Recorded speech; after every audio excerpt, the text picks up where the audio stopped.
그러므로 예수님께서 자기를 믿게 된 유대인들에게 말씀하시기를 만일 너희가 내 말에 계속 살면 너희는 참으로 나의 제자들이요 너희가 진리를 알게 되리니 그 진리가 너희를 자유롭게 하리라 하시니라. 그들이 주님께 대답하기를 우리는 아브라함의 자손이요 지금까지 우리가 누구에게도 노예가 된 적이 없는데 어찌하여 너희가 자유롭게 되리라고 말씀하신다니까 하니 예수님께서 그들에게 대답하시기를 진실로 내가 너희에게 말하노니 죄를 짓고 있는 사람마다 죄의 노예이니라. 그 노예는 그 집에 영원까지는 살지 못하나 그 아들은 영원히 살게 되느니라. 그러므로 만일 그 아들이 너희를 자유롭게 하면 너희가 참으로 자유롭게 되리라. 나도 너희가 아브라함의 자손인 것을 아노라. 그러나 너희가 나를 죽이려 하는 것은 내 말이 너희 안에 있을 곳이 없기 때문이니라.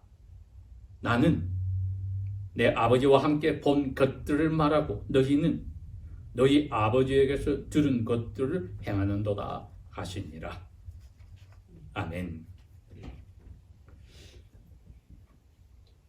사도 요한은 우리가 알다시피 그 12사도들 가운데서도 알려진 대로 예수님의 사랑을 가장 많이 받았던 사도입니다. 그리고 그의 형 야고보와 함께 예수님께서 제루살렘으로 십자가에 달려 못 박히시러 가는 가운데 자기 어머니까지 모시고 와서 예수님께서 하나님 나라를 완성할 때 오른쪽 왼쪽에 자기들이 앉게 해달라고 호소하였던 사람이었습니다. 예수님께서 내가 마시는 잔을 너희가 마실 수 있냐고 했을 때 자기들도 마신다고 했습니다. 알고 보니 그것이 순교하는 아버지의 뜻을 따르기 위해서 택하신 죄인들을 대신하여 저주받는 죽음의 잔이었습니다. 그리고 그 형 야고보는 유대인들 가운데 12사도들 가운데 제일 먼저 그 순교의 잔을 마신 사람이기도 합니다. 그리고 요한은 12사도들 가운데 가장 오래 이 세상에 남아서 영광 중에 계신 예수님을 바라보고 그 예수님이 보내신 천사의 말씀에 귀를 기울여 마지막 계시록이라고 하는 편지를 작성하기도 했습니다. 이분이 쓴 요한복음에는 마태나 마가나 누가복음에 없는 유일한 것들이 많이 들어있는데 요한복음뿐 아니라 그분의 말년에 에베소에 있는 자기의 자녀들과 같은 교인들에게 보낸 편지 속에서도 특이한 점들이 많이 있습니다. 오늘도 그 가운데 하나인 31절에서 38절의 말씀은 특이한 것을 저희들에게 가르쳐주고 있습니다. 31절에 이분이 예수님의 말씀을 인용해서 쓴 그릭 단어가 만일 너희가 내 말 속에 계속 살면 영어를 번역을 사람들이 remain이다, live 혹은 abide라는 단어를 썼습니다. 요한복음에만 이 단어를 40번을 쓰셨습니다. 요한 1서에도 20번이나 썼습니다. 그럼 도대체 무슨 뜻으로 이걸 쓰셨느냐? 처음에는 예수님께서 머무시는 장소를 향하는 명사로도 이걸 쓰였지만은 상징적으로 그 figure of speech로 상징적으로 예수님께서 성령을 통해서 제자들하고 살고 있다. 그리고 제자들은 예수님의 말씀을 통하여 예수님과 살고 있다 하는 의미로서 썼습니다. 오늘 예수님이 8장 31절에서 이제 예수님을 믿겠다고 고백한 그 제자들을 향해서 조건을 붙였습니다. 만일, 영어 표현은 if가 되는 거죠. 너희가 나를 믿는다고 내 제자라고 하지만은 너희가 계속해서 내 말에 산다면은 그때야 참으로 너희들은 나의 참 제자들이 된다. 나의 참 제자들이 되고 나면 너희들이 두 가지 특징을 가지게 되는데, 하나는 진리를 알게 될 것이고, 두 번째는 그 진리를 알아서 너희들이 자유를 누리게 된다. 그렇게 표현을 하셨습니다. 이 말이 많이 40번이나 쓰였으니까 저희들이 이해하기가 쉬운 것 같아도 들여다보니까 이게 알쏭달쏭한 말이 31절에 나오는 이 예수님을 믿겠다고 고백한 제자들에게 다가옵니다.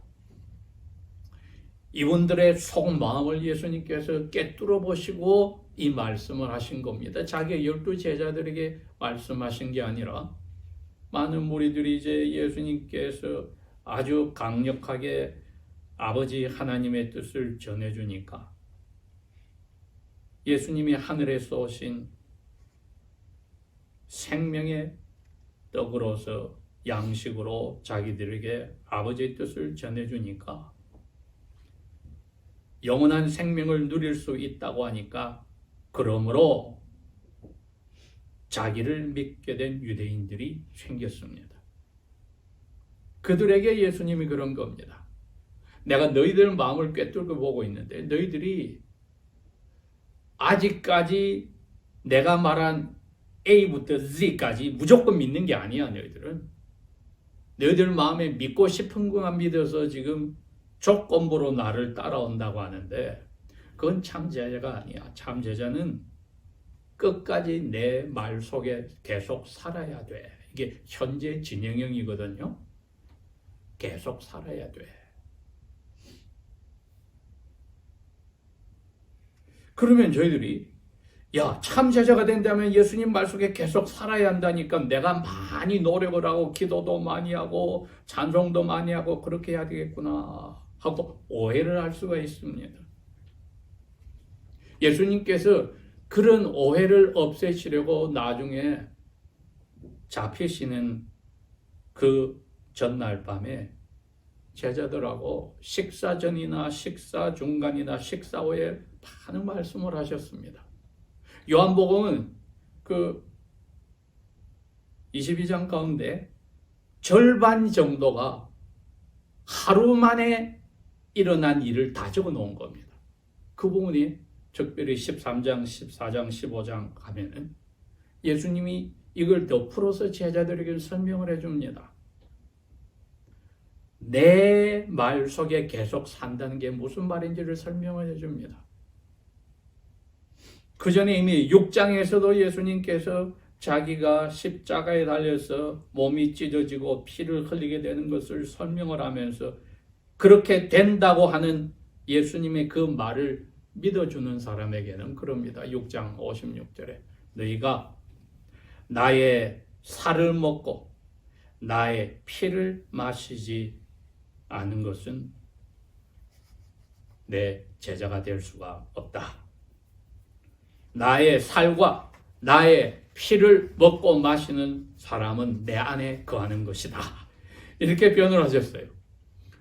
그렇게 해서 내 안에 산다는 말을 우리는 이제 두 가지로 뚜렷이 생각을 할 수가 있습니다. 하나는 예수님 말씀에 산다는 것이고, 하나는 예수님의 피를 마시고 살을 뜯어먹어서 산다는 것인데, 이렇게 보면 우리를 식인종으로 생각하는 것은 아니죠. 이게 상징적으로 나중에 보니까 예수님이 잡히시는 날 저녁에 제자들에게 내가 피로서 너희들하고 언약을 세우겠다면서 이게 내가 찢어지는 몸이고 흘리는 피라고 포도주와 떡을 나눠주셨습니다. 그러니 오늘날 저희들은 그것은 믿음으로 예수님의 말씀을 믿고 아멘하고 고백한 사람들이 참여하는 성찬의 의미인 줄을 압니다. 그런데 오늘 이 8장은 그 근본적인 이야기를 합니다. 내가 하는 말을 너희들이 끝까지 믿어주는 사람, 그게 내 말에 거하는 사람이다. 이 제자들은 예수님을 믿는다고 하면서도 끝까지 믿어줄지 안 믿어줄지는 자기들 결정하기로 했습니다. 그 마음을 깨뜨려 봤기 때문에 예수님이 그런 겁니다. 지금은 너희 입맛에 맞으니까 내 말을 믿지만은 나중에 너희들이 다른 말은 너희들이 거절하고 무시할 거를 내가 아니까 미리 너희들에게 내가 경고해.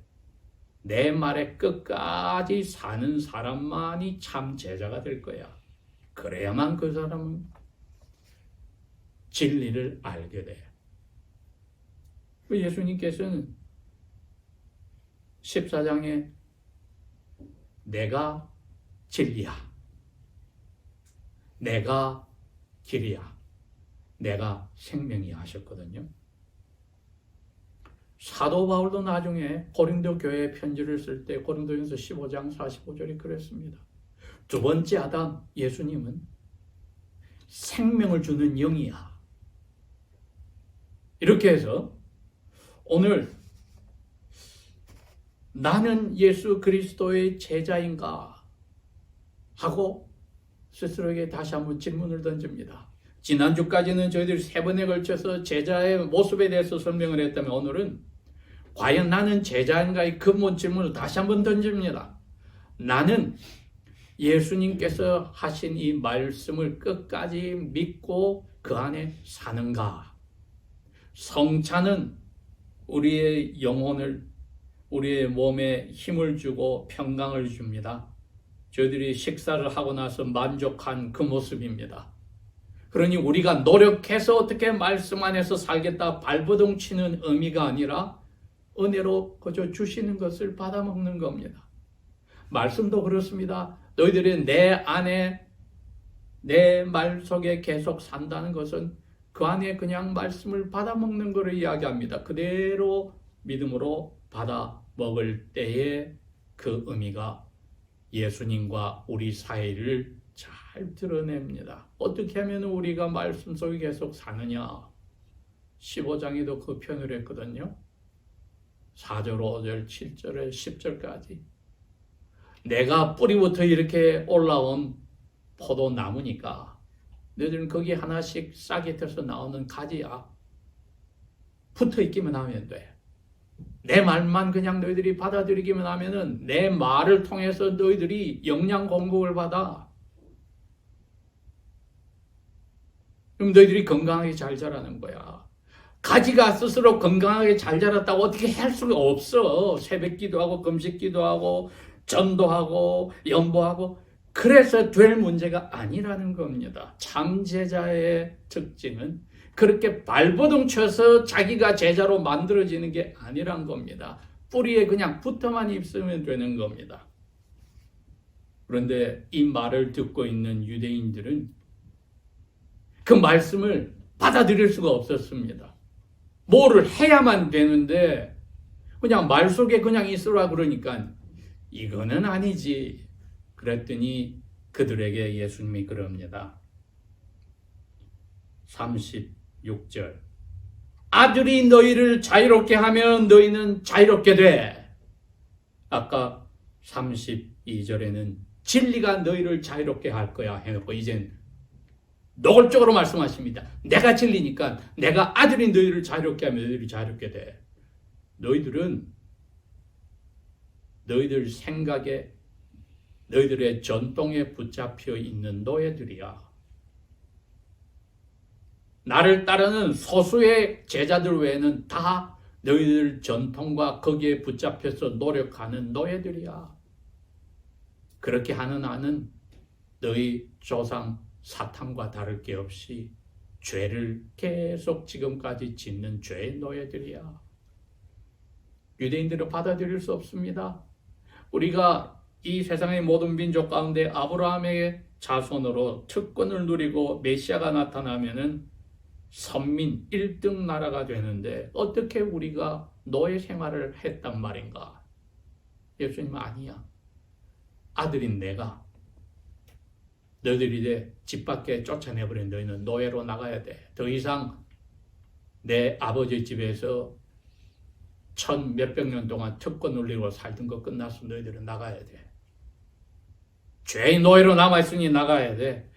내 말을 무조건 받아들여서 가지처럼 붙어있는 내 참 제자들만 내가 챙길 거야. 왜? 그 제자는 나를 아니까. 내가 곧 말씀하고 내가 곧 진리인데 나를 그대로 받아들여. 조건이 없어. 영어 표현 픽앤추즈가 아니야. 내가 듣고 싶은 것만 듣고 내가 마음에 고개를 갸뚱하듯 받아들이지 않고 너희들과 같지 않아. 내 참제자들은 내가 무슨 말을 하든지 그대로 내 말 뿌리에서 내가 공급해 주는 것 그대로 받아들이는 것뿐이야. 만약 우리가 질문을 어떻게 하면 계속 말씀에 거할 수 있을까요? 던졌을 때 예수님은 할 거 아무것도 없어. 내가 말하는 거 그대로 받아들이기만 하면 돼. 죄값 치르는 거 너희들이 할 거 없어. 내가 다 할 거야. 너희들이 40일 금식하고 하셔서 죄값 치르는 거 아니야. 내가 다 해.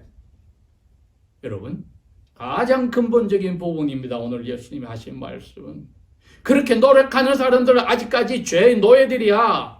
이제 아버지 집에서 너희들은 다 내가 쫓아낼 거야. 그런 노예들은. 내가 다 하겠다는데 내 말을 안 믿어주고 너희들이 하겠다고 하니까. 여러분, 이게 자칫하면은 사탄이 던져놓은 덫입니다. 네가 무엇을 좀 뭐를 해야 돼. 하나님 인정해줘. 우리가 이 덫에 들어간 순간에 예수님의 은혜가 더 이상 은혜가 아니고 하나님이 주신 선물이 아닙니다. 내 노력의 리월드, 보상이 되는 겁니다. 그러면 그 사람은 아직까지 사탄의 노예요. 사탄이 심어준 자기 자신의 뜻에 따르는 죄의 노예가 돼버린 것입니다. 이렇게 함으로써 예수님께서는 나를 떠나서는 너희들이 아무것도 못해 하는데 이 조건부 제자들은 내가 계속 노력을 할 거야. 당신 말도 내가 따져보고 믿을 건 믿고 안 믿을 건 안 믿을 거야 합니다. 그렇기 때문에 요한복음 15장에 가서 자기 제자들에게만, 그런데 거기에는 누가 빠져 있는 줄 여러분 혹시 기억나세요? 이미 밤에 가룟 요단은 빠져나가고 없는 자리입니다. 15장을 말씀하실 때는. 내가 너희들에게 공급하니까 너희들 가지로 그냥 붙어만 있으면 돼. 뿌리로부터 기둥이 내가 다 해줄 거야. 15장 5절. 내 떠났어. 너희들은 아무것도 못한다. 15장 7절. 너희들이 내 안에 거한 것은 내 말을 그대로 너 안에 살게 하는 것이니 그래 뭐든지 기도하면 다 이루어질 거야. 기도를 해서 말씀 속에 머무른 게 아니라 예수님 말씀을 믿어주는 그거 하나로 기도 생활도 되고 기쁨도 나오고 사랑도 하게 되고 열매가 이렇게 나온다는 겁니다. 그러니 여러분 이제 요한복음 15장을 들여다보니까 이 8장의 말씀을 생활에서 예수님이 어떻게 우리를 그렇게 많은 열매 맺게 해주시는지 보이기 시작합니다. 아, 말씀을 그대로 받아들이는 것이구나. 말씀을 받아들인다는 것은 참 제자로 내가 진리를 안다는 뜻이요. 말씀하신 예수님을 안다는 뜻이요. 그 알아가는 재미에 나의 영혼은 그분이 자유를 주셔서 더 이상은 죄의 초점에 가 있는 게 아니라 어떻게 하면 이 예수님을 내가 더 닮아고 예수님 말씀을 더 많이 알고 이분이 하신 말씀을 내가 더욱더 알아갈까 하는 음식 맛에 푹 빠지고 마시는 포도주에 빠지는 그 맛으로 뚝뚝 들어가는 것이 됩니다. 그러니 종교개혁 후에 개혁 신학자들이 저희들에게 하나님이 주신 은혜를 주시는 수단에 두 가지가 있으니 하나는 살아있는 이 말씀이요 하나는 성찬이니라 조금 더 거리낌이 없는 정확한 표현입니다. 저희들이 가끔 나누는 성찬을 통하여서도 우리가 영원히 몸이 만족을 누리듯이 날마다 이 말씀인 예수님에 통하여서 영원히 만족을 누리면 진리를 아는 사람의 모습이죠. 그리고 그 영혼이야말로 자유를 누리는 영혼입니다. 왜?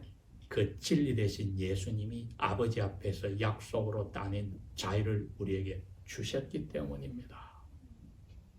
그래야 아버지의 나라에 우리는 아들, 딸로 입양받고 계속하여 영원히 머물게 됩니다. 그러므로 만일 그 아들이 너희를 자유롭게 하면 너희가 참으로 자유롭게 되리라. 우리가 그 예수님의 말씀을 무조건 받아들이는 성령께서 우리를 예수님 안에 말씀 속에 계속 살게 하는 걸 날마다 체험하고 사는 것. 그럴 때에는 아버지여, 아버지의 영을 날마다 충만케 하소서 하는 아름다운 예수 그리스도를 닮은 기도가 나오는 거지요. 진리를 예수 그리스도를 말씀을 믿음으로 그대로 받아들였더니 저의 영혼의 자유함을 날마다 맛보게 됩니다. 기도하겠습니다.